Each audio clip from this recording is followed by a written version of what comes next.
Magandang gabi po, Luzon, Visayas at Mindanao. Nahuli ang malakas sa pagsabog sa drainage ng Barangay Tatalon sa Quezon City. Sa tindi ng pagsabog, lumipad pa po ang mga manhole at nagdulot ng pagyanig na ikinatakot ng mga residente. Ang dahilan po ng pagsabog, alamin sa pagtutok ni Oscar Oida, exclusive. Kuha ito ng CCTV sa Caliray Street, Barangay Tatalon, Quezon City, alas 10:30 ng umaga kahapon. Kita ang mga sakyang dumaraan, mga batang nagtatawiran, may lola pang dahan-dahan sa kanyang paglalakad. Hanggang sa isang malakas sa pagsabog ang naganap, tila eksena sa pelikula. Sa lakas ng puwersa, humagis pataas ang konkretong takip ng drainage. Nataranta ang mga tao sa lugar. Dito po kami, umabot dito yung talsik ng mga bato eh. Kaya nagtakbuhan yung mga tao, natakot. Bukod sa pagsabog, mas nakakatakot pa ang yanig na nilika nito. Sobrang lakas po. Parang nga pong umalog yung lupa.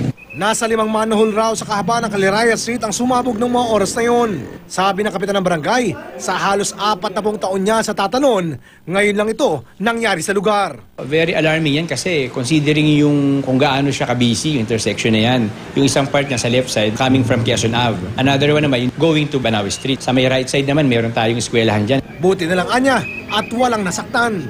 Hindi pa matukoy ng barangay kung anong sanhi ng pagsabog. Dapat daw, DPWH ang tanungin. Manhole cover yan ng DPWH. Right now kasi may ongoing construction sa may Along Caliraya.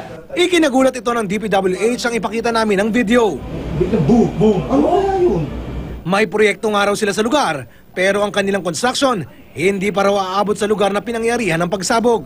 Dapat nga raw maimbestigahan itong maigi. Nakikita rin namin na yung mga nakatira ng mga informal settlers nagtatapon ng mga dumi ng tao sa loob ng drainage line natin.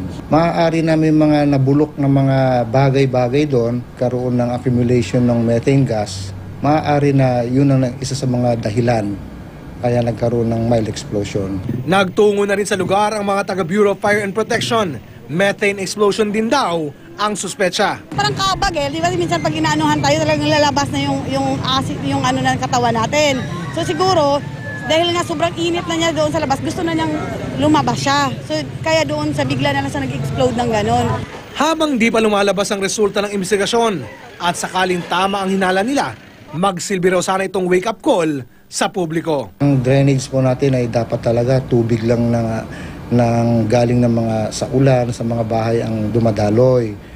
Ang mga dumi ng tao, dapat yan sa mga Poso Negro, sa mga sewerage line dumadaan. So dahil nga sa nangyari nito kahapon, dapat i-inform na lang talaga natin yung public na huwag na tayong yung dangers. Oscar Oida, nakatutok, 24 oras.